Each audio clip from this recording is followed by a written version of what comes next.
Hello guys, welcome back to our channel, and in today's video I'm going to show you how you can clear your history on Reddit. Follow these steps.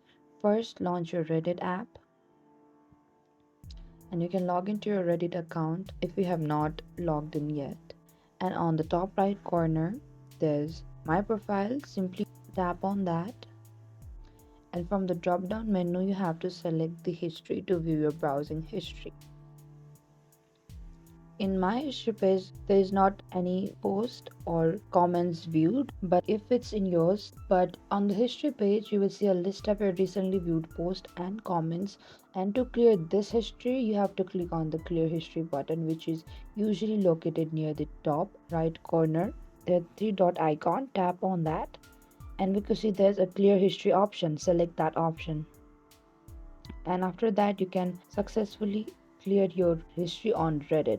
Please note that clearing your history on Reddit is permanent and cannot be undone. So that is it. Thank you for watching this video. I hope I could help you. Don't forget to like, subscribe, and hit the bell notification icon for more upcoming uploads.